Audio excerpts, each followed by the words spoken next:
네, 안녕하세요. 오늘은 엊그제 4월 4일에 있었던 핀란드의 나토 가입에 대해서 이야기해 보겠습니다. 그리고 왜 핀란드의 나토 가입이 푸틴에게는 정치적으로 치명적인 상황으로 되어버렸는지 함께 알아보겠습니다. 일단 핀란드와 러시아의 관계에 대해서 알아볼까요? 핀란드와 러시아의 전신인 소련은 2차 세계대전 초반에 겨울전쟁을 치른 적이 있는데요. 발트에 그리 크지 않고 군사적으로 약해 보이던 핀란드를 얕잡아보고 그냥 한 번에 꿀꺽하려고 소련의 스탈린은 핀란드에 50만 명 이상의 군사를 동원해서 침공했습니다. 결과는 어땠을까요? 이기긴 했지만 소련이 개처발린 전장이었습니다. 핀란드 겨울의 혹독함과 습지왕을 활용한 핀란드의 군대에게 속수무책으로 당하면서 완전히 개망신을 당한 것이었죠. 전사자, 부상자 합쳐 핀란드는 7만여 명 정도의 피해를 본 데 반해 소련은 30만여 명의 사상자를 냈고 핀란드의 전차 피해는 30여 대에 그친 반면 소련은 1200대에서 3500대의 전차를 잃었고요. 소련은 다른 동유럽 국가처럼 합병하려고 했지만 핀란드 영소 10% 정도를 할양받는 선에서 합의를 보고 전쟁을 마무리 지었습니다. 서류상으로는 이겼지만 실질적으로는 참패한 결과라 봐도 무방한 결과였습니다. 한마디로 학교에서 약한 친구 삥 뜯으려다 애들 다 보는 앞에서 쳐맞은 다음 약한 친구가 가서 약값이라 하라고 돈 몇천 원 쥐어준 느낌이라고 보면 될 것 같은데요. 결국 핀란드는 독립국 지위를 지켰고 2차 세계대전 중간에 독일 편에 서서 주축국으로 잃어버린 영토를 잠시 되찾긴 했지만 독일이 소련에 밀리자 다시 원상복구하면서 그렇게 끝납니다. 사실 소련군은 이때 비싼 값 주고 수업을 한 셈이었는데요. 이때 배운 교훈으로 나중에 독일과의 전쟁에서 매우 크게 도움이 되었죠. 역사 이야기는 여기까지 하고요. 나토에 대해서 간단히 알아보겠습니다. 나토는 북대서양 조약기구로서 한마디로 간단하게 말하면 군사동맹 같은 것입니다. 2차 세계대전 이후 소련의 유럽 팽창에 대항하려고 만든 군사동맹인 것이죠.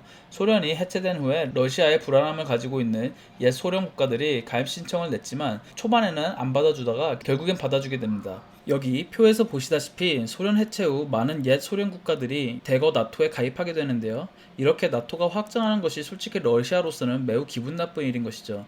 푸틴이 우크라이나를 침공한 것도 표면적으로는 우크라이나 내 러시아 주민 보호라고 하지만 우크라이나가 나토에 가입하려고 하는 움직임을 보이고 있기 때문인 것이죠. 심지어 우크라이나는 러시아의 수도 모스크바와 거리가 500km밖에 안 되므로 나토 회원국을 바로 자신의 수도 턱 밑에까지 두게 되는 셈이었습니다. 안 그래도 러시아가 우크라이나에서 매우 쉽게 이길 줄 알았는데 의외로 고전을 면치 못하며 푸틴은 정치적으로 매우 난감한 상황에 처하게 됐는데요. 이런 와중에 무려 러시아와 국경을 1300km나 맞대고 있는 국가인 핀란드가 나토에 가입이 돼버린 건데요. 핀란드는 세계대전 이후 소련과 미국 사이에 그 누구 편도 들지 않으며 그냥 현상 유지를 하는 등 중립을 지키는 모습을 보여줬는데요.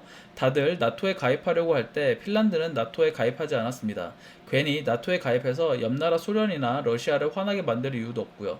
그냥 서방 세력과 친하게 지내고 옆나라 러시아랑도 그렇게 나쁘게 지낼 필요가 없었던 것이죠. 근데 푸틴의 러시아가 우크라이나를 침공하면서 핀란드 국민 정서에 변화가 생깁니다. 전에는 나토에 가입하는 것에 필요성을 못 느끼던 핀란드 국민들이 푸틴이 러시아의 옆나라 우크라이나에게 하는 짓을 보면서 생각이 달라지게 돼버린 건데요. 가만히 보고 있자니 푸틴 하는 짓이 매우 예측하기 어렵고 러시아의 팽창주의적인 모습에 더 이상 핀란드는 형산 유지가 힘들게 된 것은 당연한 것입니다. 핀란드와 스웨덴이 2022년 나토에 가입을 신청했고 나토 회원국인 투르키예가 반대했지만 결국엔 승인을 하면서 2023년 4월 4일 핀란드가 공식 나토 멤버 국가로 받아들여집니다. 지금 현상은 푸틴의 예상과는 정반대의 길로 가고 있는 푸틴으로서는 매우 괴롭기 짝이 없는 시나리오로 가고 있는 건데요. 러시아는 독일과의 천연가스관 노드스트림을 연결하면서 독일 총리 메르켈의 친환경 정책과 탈원전 정책 등과 어우러져 독일의 에너지 자급자족 시스템을 무너뜨리며 러시아에게서 에너지를 의존할 수밖에 없는 밑그림을 그려놨는데요. 에너지의 50% 이상을 러시아에게 의존하고 있는 마당에 러시아가 우크라이나를 침공하면 당연히 독일과 나토는 우크라이나 침공에 대해 아무런 영향력을 미치지 못할 것이라 생각을 했겠죠. 기억하실지 모르겠는데 푸틴이 유럽 국가들에게 가스관을 잠가버린다며 에너지를 볼모로 협박을 했던 거 기억하시는 사람 있을 겁니다. 근데 독일은 이에 대해 뻥카치고 있네 하면서 우크라이나를 도와줬고요. 아니나 다를까 푸틴은 전쟁을 할 돈이 필요하니 가스관을 잠그진 못하고 계속 팔았고요. 엎친 데 덮친 격으로 유난히 따뜻했던 겨울에 푸틴의 에너지 협박은 잘 먹혀들지 못했고 우크라이나 전쟁을 매우 힘들게 만들어버립니다. 푸틴의 계획대로라면 독일과 나토가 가만히 있고 우크라이나 전쟁을 깔끔하게 끝낸 후 나토가 이렇게 아무것도 못하는 존재임을 보여주고 독일에게는 계속 에너지를 볼모로 아무 말도 못하게 만들어버려 러시아의 영향력을 키울 생각이었겠죠.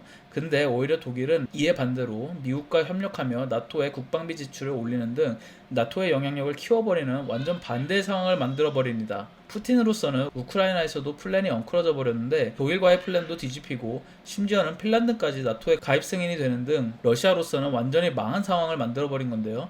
이로 인해서 푸틴의 정치적 영향력은 큰 타격을 받을 수밖에 없겠습니다. 우크라이나에서 결국에는 이길 수도 있겠죠. 제가 전쟁 전문가가 아니기 때문에 알 수 없는 일이지만 우크라이나에서 이기더라도 우크라이나를 침공하면서 나토를 무력화시키겠다는 푸틴의 원래 플랜은 완전히 망해버린 것으로 보입니다. 오히려 나토의 결속력과 회원국만 늘려버려 나토를 더 강하게 만든 상황이거든요. 그리고 곧 스웨덴도 나토에 가입이 될 것으로 보면 러시아 입장으로 보면 미칠 노릇일 겁니다. 오늘은 핀란드의 나토 가입에 대해서 이야기해보았는데요. 여러분들은 어떻게 생각하시는지 댓글 남겨주시기 바랍니다. 재밌고 흥미있으셨다면 채널 구독과 좋아요 눌러주시기 바랍니다. 감사합니다.